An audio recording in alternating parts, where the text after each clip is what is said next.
Hey you guys, so today I feel like that's like a new thing. I'm like, today I am so excited, but no. Today I'm really thrilled to be doing this because I really love doing Q&A videos. It kind of breaks things up. You know, you see me talk about kind of similar things all the time. I'm personally not one that shares a lot of like super personal information, and not that I'm, not that that's, but it is. It's questions that are a little more personal, things that wouldn't really come up a lot. And I think that, when people watch someone on YouTube so much, you get curious, or you might want to know something that may not make sense to talk about in any other videos. And for me, it's fun because I love sharing stuff with you guys. I've like gone to the top of the comments and it's like, took me forever to get there. So, for me, it's fun because I get to answer your questions, but at the same time, it's like kind of a surprise for me. Like, I don't know what you're gonna ask, and it's fun. I did not read through any of these, and a lot of times I do. Not that I like plan on what I'm gonna ask, but I'll just see like, oh, well, what am I, you know what I'm saying? Like, I'll just see the questions, and I haven't. So I'll just kind of like scroll through, answer as many as I can. When I looked, I think I had like 1,000 questions. I posted a video on Instagram and asked you guys to just ask away. So I know this is going to be a question. The very first one says more babies. Like, I know people are very like up and down, like, don't ask that question, that's rude. Or some people don't. I get it. I'm not going to say it's rude. I'm not going to say that you should or you shouldn't ask those things, but it's just something that I don't really like. I don't share that. You know what I'm saying? Like, it's just, if we do, we do. If we don't, we don't. And it's just nothing that get too in depth with. I think that would be a little weird. Advice for starting a new channel on YouTube, just do it. Like, I think there's so many people doing so many different things right now. You can't go wrong. Just stay true to yourself. If anything feels icky, don't do it. If you feel like you're doing something because of someone else, don't do it. Just do the videos that you would like to see, and just be yourself. Oh, and don't care about what people say either, because it truly does not matter. It gives you thick skin real fast. Like, and I like that. I like that I've been doing this for so long, because I do feel like it's made me a better person. It's made me not care about what people think. So I think it makes you a stronger person if you can handle it, but you just can't pay attention to it. Does your husband ever say anything about how much you spend on designer items? I'm literally just like going through all these, and I cannot do that because we can't answer 1,000 questions. No, Brad loves it. No kidding, but okay, have you guys, the things that guys spend money on are so much more expensive. Like a purse, shoe, it has nothing even in common with like some of the things that guys spend money on. But no, I always say, like, I think I did a video a long time ago where I was talking about this, but like anytime I ever spend money on anything, it's what I make. And too, like, house stuff and all that. It's very funny, and like this very feminist like time that we're in. Women are so like pro women, but at the same time, whenever you see someone on YouTube that's buying something, they're like, who got that for her? Who got that for her? Like, hi, like sometimes it's the woman that, you know what I'm saying? So the answer is no. Tips for makeup on my wedding day: don't go too trendy. I would say keep it natural, unless if that's your style and you love, like if you wear pink eyeshadow every day, then you're gonna wanna wear, you know what I'm saying? I don't know. But like, just do it very like your style, maybe amped up a little with like, just do some nice flirty lashes. Don't do your makeup in a way that you're gonna be worried about your makeup all day, you know what I'm saying? You wanna like your photos. You don't wanna end up 9 years down the road. How long have we been married? Yeah. You don't wanna end up 9 years down the road and look back and you've got like pink and white acrylic nails that are long with like glitter tips. And what else was weird? I mean, I don't know. I would have done my hair different, but it was just it was a different time. It was a different time. Does Olivia go to daycare? No. Here's the thing. I'm so thankful that I'm home with her. So thankful that I can spend every single day with her, every single second. I don't take it for granted at all that I can do what I do literally from anywhere. And I wouldn't trade anything in the world for being able to be home with her. And I have so much respect for moms that do have to put their kids in daycare, because I see so many people being so judgy about that. And it's like, and I'll be honest with you, before I had a child, I was so judgy about so many things to do with mothers and what you need to do and what you need.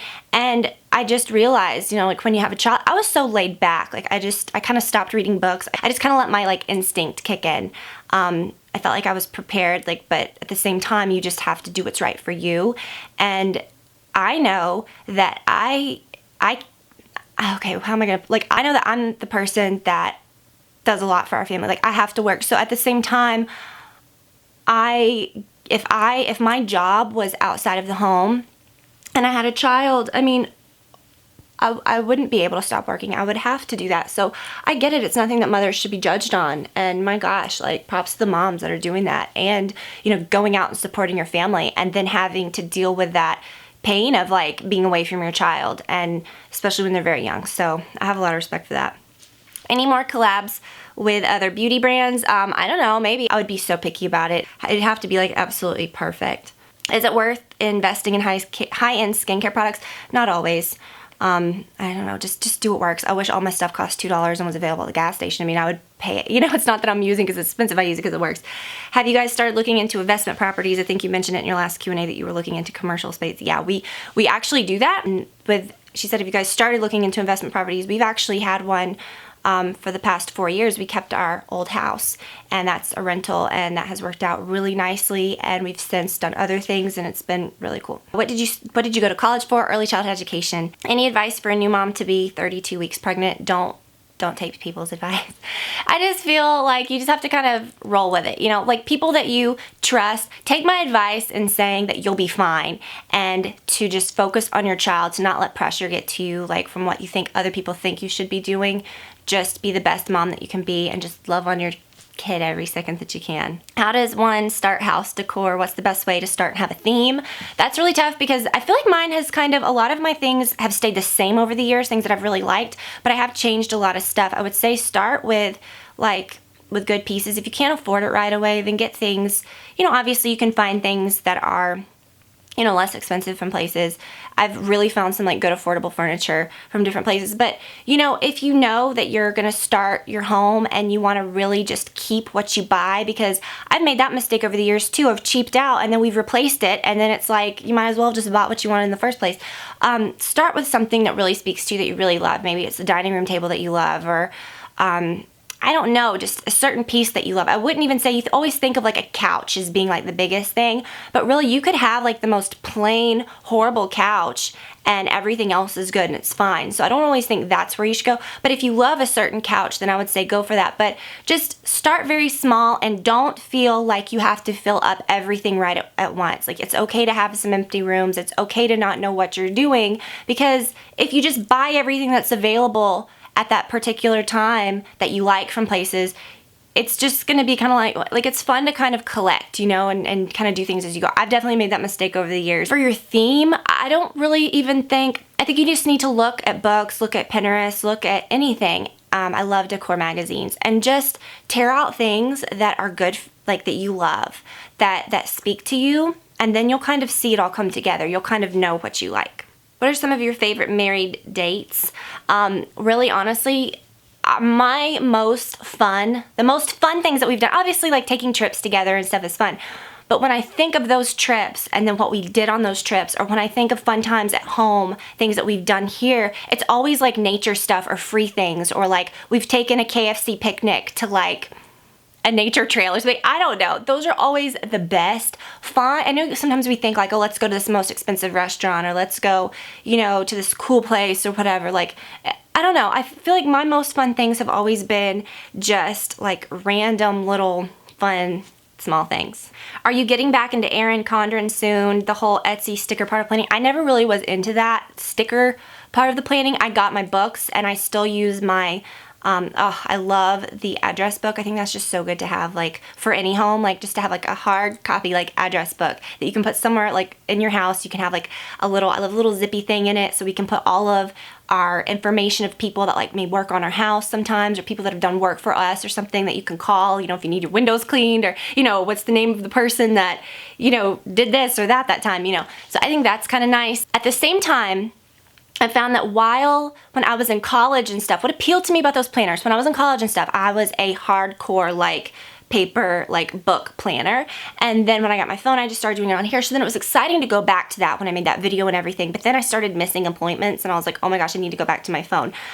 So it's not really for me 100%. I like it, but I don't have time to do it. I don't have time to do the sticker part. I just think that stresses me out. Let me point this down so I can sit on the floor, because I'm like, I'm sitting on my foot and it's like hurting. That's better. Okay. Ultimate favorite under eye concealer. I love the MAC Prep and Prime, the Radiant Rose one. But lately I've been using the Smashbox. Is it the Studio Skin? I've really been loving that. I use that anywhere on my face, really. What would be your dream job outside of YouTube? I think I would love to do like interior design or to help. Not that I think that mine's like super great or perfect or anything, but I think it's more challenging like with your own house, because sometimes like you're there all the time and you're trying to pick out things. But I think like when I go places or like when I look at someone's house, like I could put something together really nice. And I always tell Brad, because like Olivia will look at my my magazines with me, like my home decor magazines. I don't get beauty magazines or anything. I just read like home decor magazines or like design stuff. And Olivia will look and she'll be like, oh wow, you know, she'll be like reading, and I'm like, when she gets older, we can start a design business together, and I'll be like the old lady that's like answering phones and like helping her out. I don't know. Is that a little weird? Maybe I should just see what she wants to do. About to get married. What are a couple pieces of advice you'd share for the big day? P.S. I've been watching you for years. You're my favorite YouTuber. You're so sweet. So sweet. Everybody's so sweet. Relax. It's weird.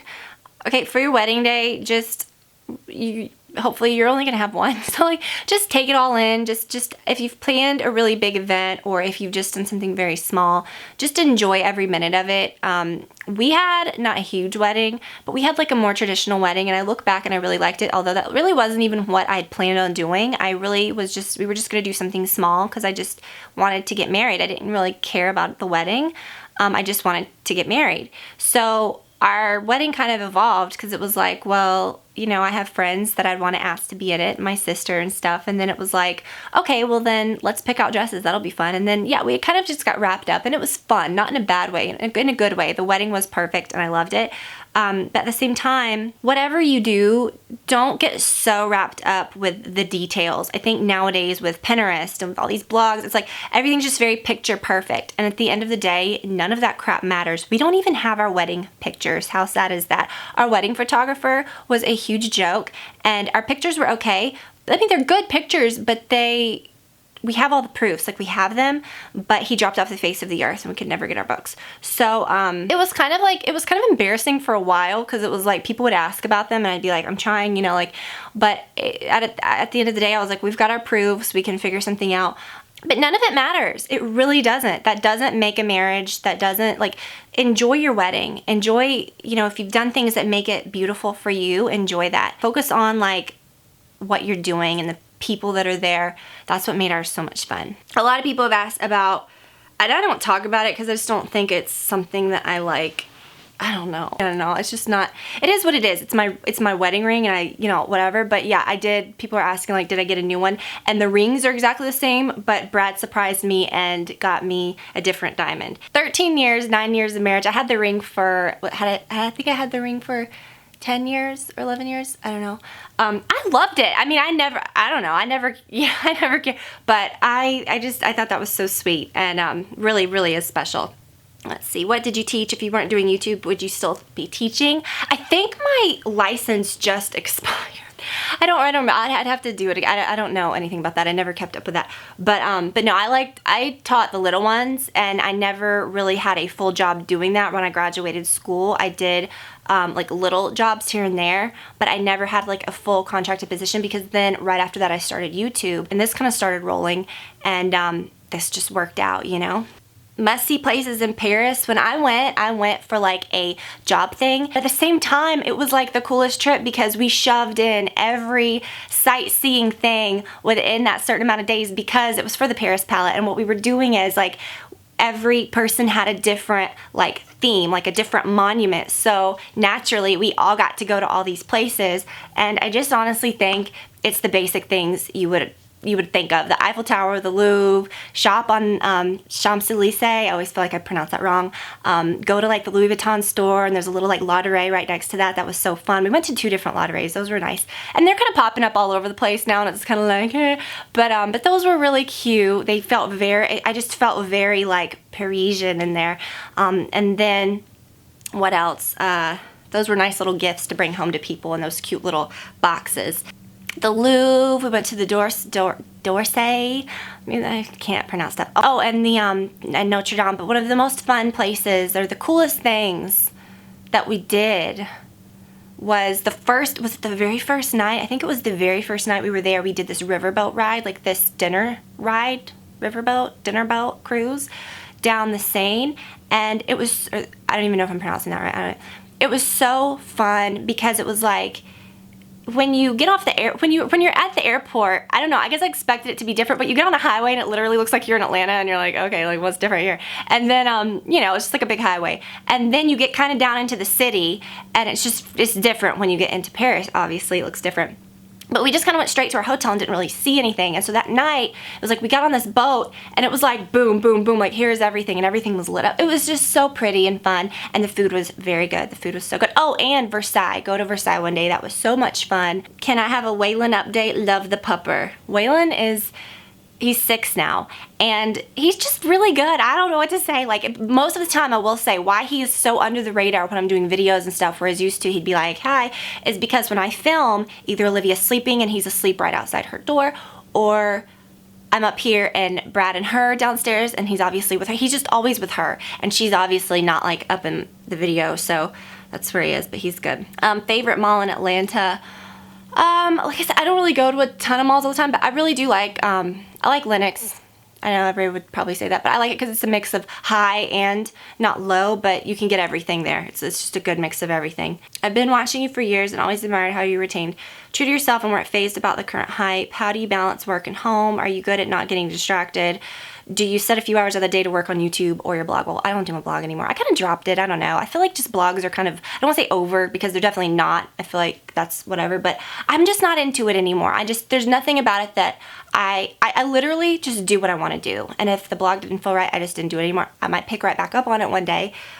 So that's fine, but I'm just not doing that anymore. But with YouTube, I do try to say like, okay, well, I'm doing 2 videos this week, so I'm gonna film, and then I'll just edit at night when I can. I really don't let it, some days I don't even open my computer. There's days I don't even open my computer.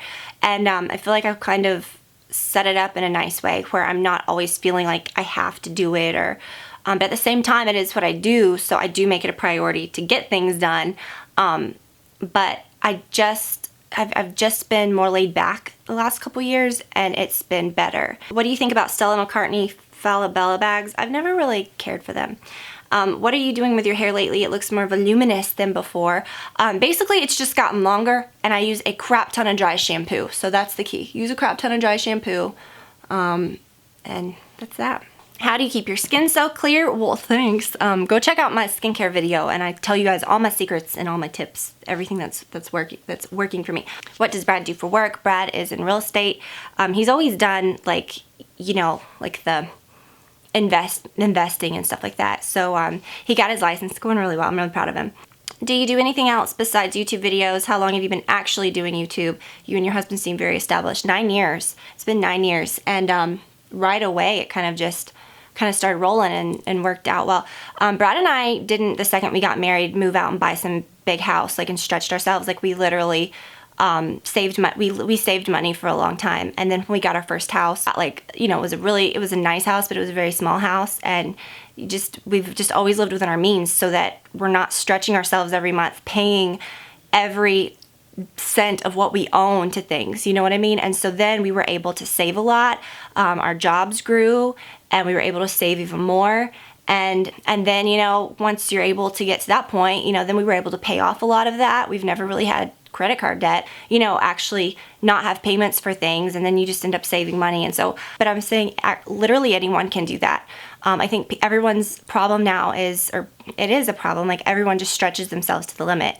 When you want a house, people go get approved or pre-approved or whatever, and then they buy to the limit and just get everything. You know what I'm saying?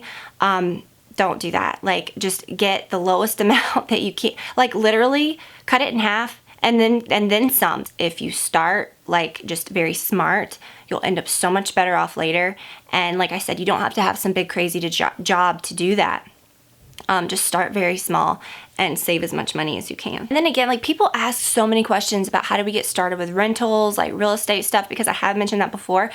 So basically, again, like I said, we didn't mean to. It was kind of an accidental thing. We started very small when we bought our first house. Like, we took what we could get approved for and bought very small. And then when we saved a lot of money, we started making a little more as we like worked and stuff. And it was, let's see, we were in there for 4 years. And then when we went to sell it, we decided we would keep it. So we bought this house and bought, again, very, very low. Then it's nice because once you save money, you pay that off. It's just like constant income. And then one day, like when we're retired or whatever, like we could sell it, or I think it's just better just to keep getting the rent, you know what I mean? But the cool thing is that it's something that you can literally always do. So rather than just sinking all your money into some like huge, crazy house, you can have like a nice house and you can have all these other things. You can just have income for the rest of your life. Did you have public speaking anxiety in college? Yes. When you're in college, you really have to do a lot more. And I remember the very first time I ever had to speak, it was like in front of this art class that had like 200 people in it, and I was like, but you get used to it. It's just whatever. Which Real Housewife has the best style? I really like Dorit's style, but I'm not really sure about Dorit though. I really like the way she's really cute. I like the way she dresses. But I really like Erica Jane. She's my favorite. She's a Georgia girl, which makes a lot of sense. I feel like, I don't know, I just feel like Southern girls are different. Hey, Tiffany, you're such a Southern belle. If you had to move from Georgia, where would you move to? Honestly, I wouldn't move anywhere. Like, I love where we live. If we were to build our dream house anywhere, it would literally be like within a 5-mile radius of where we are right now. I love, love, love where we live.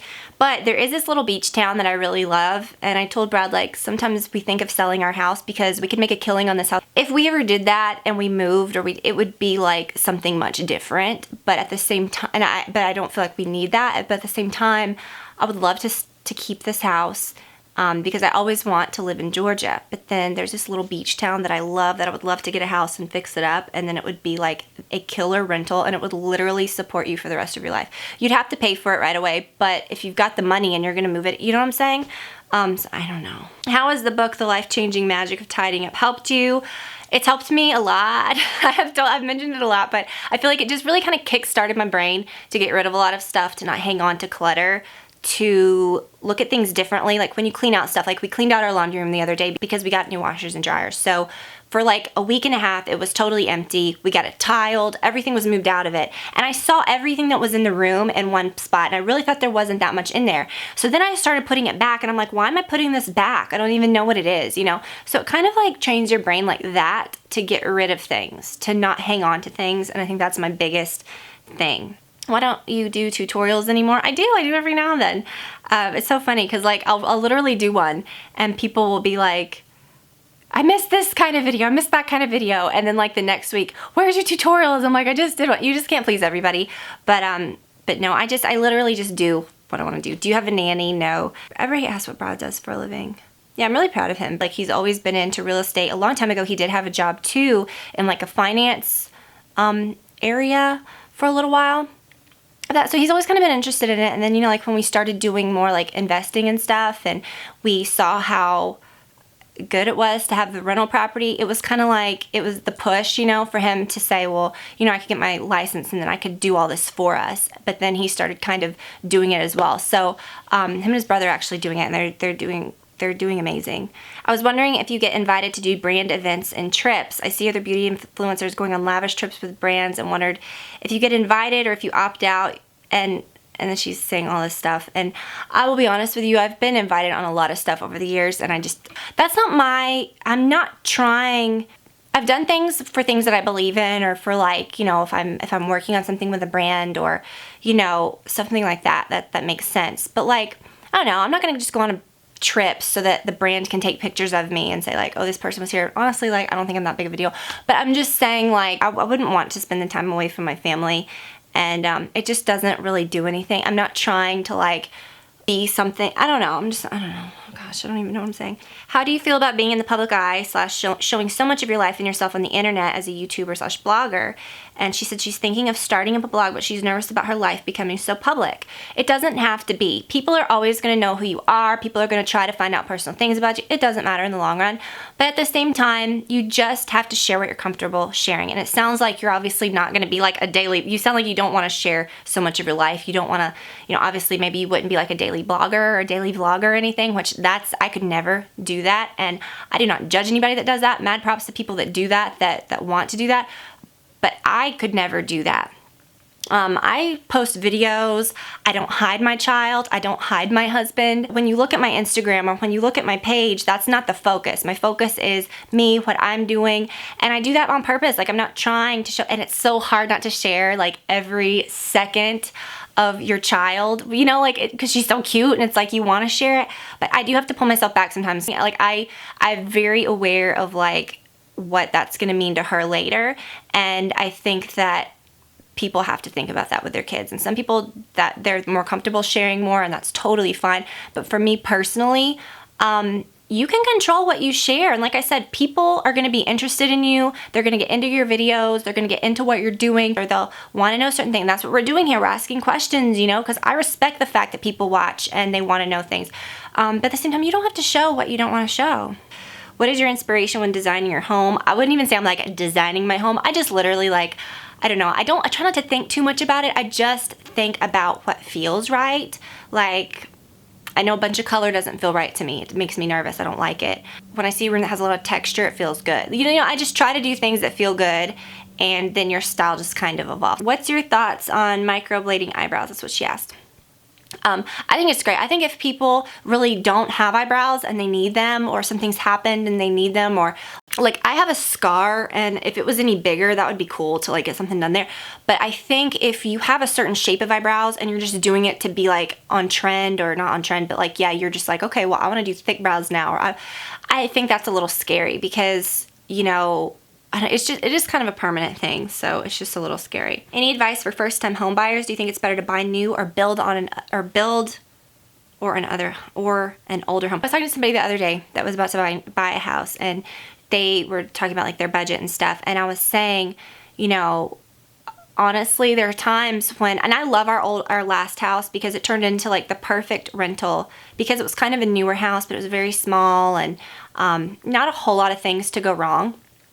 But I was thinking there were times in that house, we had such a tiny lot, where I was like, I wish we would have just gotten an older, like little ranch or an older something where we could have just, you know, on a bigger lot, where we could have just gone nuts, you know.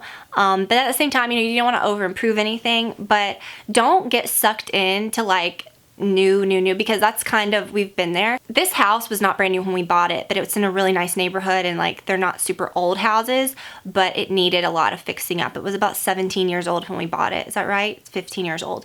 So yeah, you have to expect that it's going to be a money pit and that you're going to have to do things, but I would almost just look at your area. Look at like, don't get into a brand new neighborhood that has like an HOA from hell that you can't do anything ever. It'd be better, honestly, like just to be on like a quiet street where you could just do whatever the hell you wanted to your house, and you know what I'm saying? So don't get sucked into thinking, oh, the newer's better. And then when you talk about building, if you mean like, if you're gonna just like work with someone and like build a custom home, like that's a little different. Do you mean like building on a new lot in a neighborhood? I've had friends that do that. My opinion on that is, you get sucked into a lot of like new stuff, and it's exciting, but at the same time, like your house ends up being way more expensive than it should be, because you're paying for new stuff, but then if you're going to turn around and sell it, you're never going to get your money back like right away. You know what I mean? Because you're paying for all these like upgrades. They'll say, oh, the house starts at like something, but then you end up paying like way more than that when you get it looking like you want it. How do you like the last Chloe Faye bag you purchased? Obviously not much, because I don't have any more. No, I'm kidding. I didn't keep that bag, but I liked it. It was cute, but it was more so the material, and it was a little floppy. It was so pretty. Like when you wore it, it felt really cool, but it just was, it was a little floppy. I don't know. It just felt like nothing to it, which was good, but I don't know. This is a good one. What's your motivation? What do you strive for? Obviously happiness, blah, blah, blah, but how do you turn a frown upside down? What keeps your attitude so positive? You guys, granted, like when I'm on YouTube, or when you see someone, you really only see like a few seconds, but I am generally a very positive person. I remember a long time ago, like I think I've said this before too, but my grandma was like, you know, when you wake up in the morning, you decide if you're gonna be happy or if you're just gonna be in a bad mood. And I think that's totally true. It sounds stupid, but it's true. You know, imagine yourself having a good life. And I know it's like all that law of attraction stuff, people think, oh, well, it's so dumb. Like you can't just imagine something and get it. But the point is like you make a mood board in your mind. You make a physical mood board. You imagine something that you want, or you say, I want to achieve this goal, or I want to be a happier person. And your mind will just be in that mindset to naturally do those things. I just feel like I focus more on like good things rather than negative things. I don't know, I try, I don't focus on things that make me unhappy either. Like I see so many people that are complaining all the time on YouTube about watching someone that they don't like, or move on, find something positive. That'll make you happier. You know, if you're not happy in a job, if you're not happy where you are in life, figure it out and change it. Like, we only have one life. So I don't know. I just feel like there's so many things that you can do to make yourself feel better. Like, just focus on the positive. If you start focusing on the positive, you'll start doing more of that and you'll just feel better. What do you do in your free time when you're not filming? Literally filming and what you see on YouTube is like 0.001% of my life. Like, if I'm not filming, I'm doing life. Now, I feel like so many people show so much, and I really don't share a whole lot. And I think I share a lot, I feel, but at the same time, like, I'm not a daily vlogger. Like, I'm not showing every little nook and cranny of everything in my life, you know? So yeah, when I'm not filming, I'm with Olivia 100% of the time, and being a mom and stuff.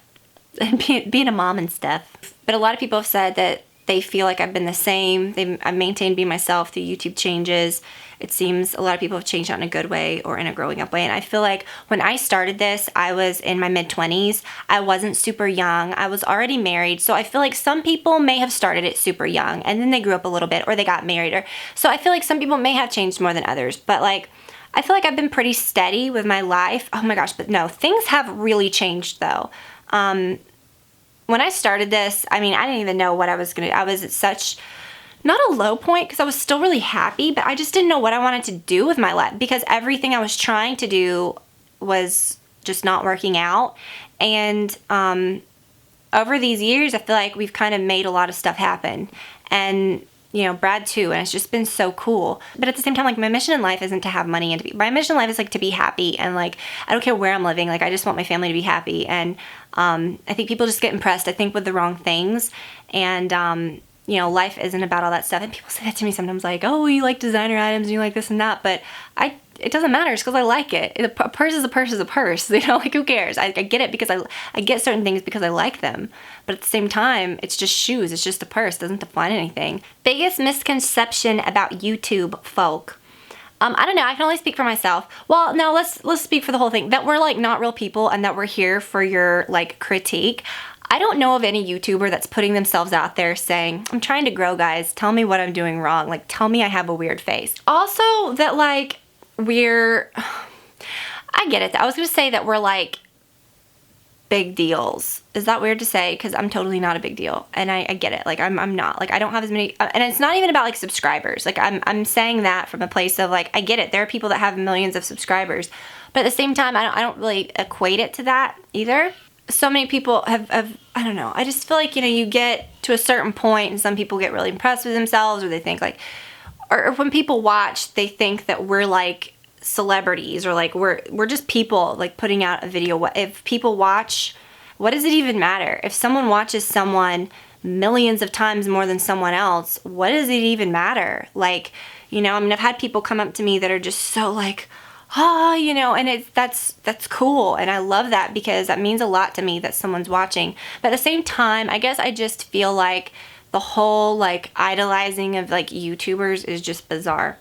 Proudest YouTube related achievement, I would say just YouTube in general. I feel like I think about these last 9 years, and I think it's so cool that I've kind of created something where I can be home with my family. But so many people said, like, how do you stay so humble when others have become so big? I've got other things going too, and I'm not trying to do this to become famous. I'm not into myself like I'm a YouTuber. Like, it's honestly, when people ask me what I do, I would rather just not even say, because it's just like, I'm on YouTube, you know, like, I don't know, I feel like even when I used to have meetups and stuff, which I totally would still want to do just to like meet people because I really love you guys, I would always feel so awkward. Like, how can I be here and be like naturally, hi, how are you? Like, I know you're excited to see me. Like, I'm just not like that. Like, I would always go and be like, no one's gonna come. Like, no one's gonna show up. And then when people came over, hi, you know, like, I was so excited to see you guys, you know? And I get that everybody kind of says that. But then I would see people like doing meetups that are just so pro and natural, like, hello, like, here I am. And I just don't get it. Like, I would rather crawl under the table. Not in a bad way, because I want to meet everybody. But at the same time, it's just like, oh my God, like, I love that these people are here. This is so freaking cool. But I was like I'm like a deer in headlights when I have to do anything like that. You know, like, I try, But it's like, what was the thing you were most afraid of messing up most about parenting? Girl, I got a long way to go, so I still got lots of time to mess up. No. Have you found that you have overcome that fear? What important aspects of life did you want Olivia to have a strong foundation in? Basically just how she treats people. I think that value has gone a lot. I'm big on like morals and like religious values and things like that. Things that we're teaching her that are like a good foundation of life that I was raised with, that made me a strong person. That I already see her doing, like just little prayers and like we say the blood, you know, just little things like that little 2-year-olds do. That's really cute.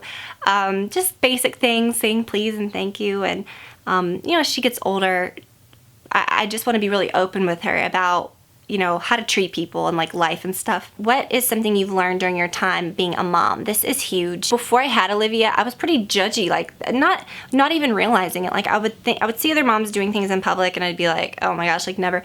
But you find yourself doing these things and you just do what works. And something big that I've learned is not to take anyone else's advice seriously. If someone's genuinely coming from like a good place and they're telling you something that you've asked them about or that you're interested in, that's different. But if people are just throwing things at you left and right saying you're doing this wrong or this is what you should do, or I've noticed you're doing that looks wrong, like you need to just forget it. Who cares? You gotta just let people like be them and do you, and at the same time like worry about yourself, you know what I mean? You ever get bored or tired about being a stay-at-home mom? I've thought about quitting my job, but I don't know if I could handle it. Well, for me, I think it's very different because my job is at home too. Everything that I do that supports our family is from home. Like it's a full-time, I hate to say that, but like it's hard to explain everything that I do. I'm not talking about being a mom. I'm talking about like work-wise, and I can work from anywhere, which is cool.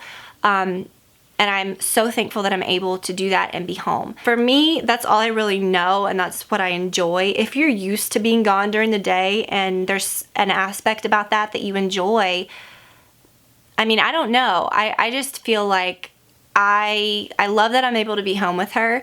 And if you have the option to do that, then maybe just try it and see what happens. I really think that I don't think you're gonna get bored. So a lot of people have said like, how do you manage like your daily routine in your home, like your schedule, all this like cleaning and being a mom and working? And it's just, like I said before, you just have to honestly not have a schedule. My friend asked me this too about like keeping everything together. You honestly have to not have a schedule. For me, it would not work if I said every day I have to wake up, I have to eat breakfast at this time, I have to vacuum, I have to do this, I have to do that. Because there's going to be days when you fail at that. And then what's your motivation for doing it the next day? So in my mind, I know that my house gets hairy every single day because we have a dog that sheds like a monster. So I vacuum at least every other day. I vacuum in the morning when like I see Olivia, you know, we're done eating breakfast or whatever and she's running around wanting to do something. Olivia loves the vacuum. So it's almost like it's like fun. Like, okay, let's do this. And she'll go get her little vacuum and she'll go all over the house. And it's like I don't know. That makes it easy to do because it's like something fun that we do. And I know sometimes we do it every day. Usually it needs to be done every day, but we have to do it every other day or we would be living like in a dirty, like fur mess. Our laundry room is in a really good place in the house. It's really accessible. It's like right there. It's not like I have to walk upstairs and like leave her and go somewhere else if she's playing downstairs. I feel like I get a lot done during the day because I don't have some playroom like stashed in the back of the house where we have to go sit and play. Like she plays, we have everything kind of somewhat organized. Our living room has a lot of toys in it, but that's just fun. That's what we like. Her bedroom has like a good little play area, but she's just very interacting with us all day. And you know, I'll do laundry during the day. It's not like I have to wait to do things at certain times of the day. I feel like everything can just kind of get done. But when she's napping, if I have like something serious I need to do like with work or I need to like look at something, because I don't like to be like on my computer, on my phone all the time when I'm with her. Like that's when I get stuff done like that. At night after she goes to bed, because she goes to bed very early, that's when I get stuff done like that. So you just kind of have to make it work. I don't know. We go and do things during the day, in the middle of the day. We just kind of make it work. I feel like we do kind of have a schedule, but it's very like just what works for us. I'd love to have a formula that I could tell you do this, that, and that, this will work. But I think we just put too much pressure on ourselves. I think everybody's like, I have to have this perfect planner that has everything like mapped out every day. And I have to do this and have all of these things planned out. And it's like, you really don't. Like, you'll still get all this stuff done. I'm not saying like throw all that away and don't do it. I'm saying have goals, but don't set yourself up for failure. and just do what you gotta do. I know this is like horrible. I don't know what to really say about that. Do you have friends in your life from elementary school that you'd still consider your closest friends now? I have friends from like birth, or a friend from birth. I have a really, really good friend that we have truly stayed friends our entire lives. And I think that means a lot. You know, I've had a ton of friends over the years, and you know, you kind of, some friends just come and go for whatever reasons. I feel like in a lot of cases, I've been maybe, I don't want to say like used, or I feel like people just kind of take advantage of things. I'm very aware. I think that's a big misconception, is like people think, oh, you're just so sweet and you just don't know. And I'm like, I do. I'm just giving you a lot of chances. I feel like, you know, people come in and out of your life for a reason. And there's some people that you just click with. There's some people that are just good friends. And that person that I've been friends with my whole life, she's just a good friend, you know? And I feel like even though there's sometimes that we don't talk a lot, or, you know, sometimes I feel like I could definitely be a better friend to her, I just feel like we're always friends. I feel like over the years I've gotten really selective, and not like, I don't want to say I'm like skeptical, but at the same time I also want to give people a chance, you know? So it is rare, I think, to have friends when you're very, you know, like from very young to now. If you could suggest 3 places to shop for good quality clothing, what would they be? She said she's been loving my videos since I filmed in the closet. It's so funny, the closet days. I would say number 1, and I'm just going by truly where I get things, Nordstrom. People, and I think I saw a question too, I think I skipped over it a minute ago because I was reading something else. She said, you know, I wish you would do more affordable clothing hauls, and I really do. I spend less on clothes now than I did. She said she wished that I did hauls from like J. Crew and things like that. J. Crew is flippin' expensive compared to what I spend at Nordstrom. So yes, at Nordstrom I might spend a little bit on denim here and there, but I don't like repurchase those a lot. But like if I'm getting tops or something, like I can get a top for like $20 something or something. It's fairly inexpensive, you know, and it's good stuff. And it's like a good variety of things. So I really like that. I like Gap. Gap has good stuff. And then, oh my gosh, I really want to go back to Target. I think sometime this week I'm gonna take Olivia. I have a bunch of gift cards for Target, but we're gonna go because the last time we were there, we were just like in and out. But I saw that they had a lot of good clothes, and I didn't really get a chance to look. So I really want to like look at Target soon for some clothes. Please talk about challenges or trying experiences that you've had to overcome in your life. And I get that because I'm always like, hey guys, let's talk about makeup and everything. And I get that that's personal. And I've shared some things before, like I lost a really close friend and that was really hard, in which case, like, did I talk about that in more detail? I don't know. It was my last year of college. It was really hard. I dealt with so much anxiety. I look back at the time, I didn't want to leave the house. Like I had so much anxiety. I didn't even want to, like, when I was in my classes, I had to sit near the door in case if I had a panic attack. Like, and I look back and it was all around that time when she died, and it just gave me horrible anxiety. And you'd think like, why would a death or something like give you that? But you know, it's hard to explain. But my gosh, like it was a really, really hard time. And so I stuck with it. I wanted to leave school. Like I was about to quit school. And I thought, well, I'll just do something else. Like I'm just going to leave. You know, I had one more semester until I had to start student teaching. It was painful to go to school every day. Not just because of dealing with all that, but I was just it was like debilitating anxiety. Like I was scared. I was scared to drive, like, but I did, and I just overcame it. Not that I'm saying that was the best thing to do. I never had any medication for it. Not that I'm saying that was the best thing to do. I'm just saying that's what worked for me. It was just embarrassing, you know? It was scary. And I was with Brad at the time. Brad and I had just started dating. He helped me through a lot of it. And what helped me was doing the things that I was afraid of. Like I was so afraid of having to do, like presentations. I was so afraid of having to do certain things because I was like, I'm just gonna throw up. I'll just throw up, you know. And then what do I do? Like, you know, you have those thoughts when you're having anxiety, you know. Like, what do I do if this happens? As I completed each little thing, it gave me so much confidence. And then, you know, I never even got on a plane until like that time of life. Like I never flew anywhere as a child or as a teenager. And just overcoming little things like that, and I haven't had any issues with anxiety since. And I could easily have it, you know. I mean, a lot of crazy things have happened, things that I don't talk about on YouTube, but I think in myself, like, I overcame that, so I'm good. You know what I mean? I think sometimes you have to push through things. And again, it's easier said than done, but that was a really hard time. All right, you guys, so I know this was a lot of questions, but I just think it's fun to talk, and I just wanted to talk to you guys and answer some of your questions. I feel like I really did get through a lot of them. So thank you guys, each and every one of you, for asking the questions. Thank you so much for watching. I hope that you guys enjoyed this. And yeah, I will talk to you guys soon. Love you so much. Bye.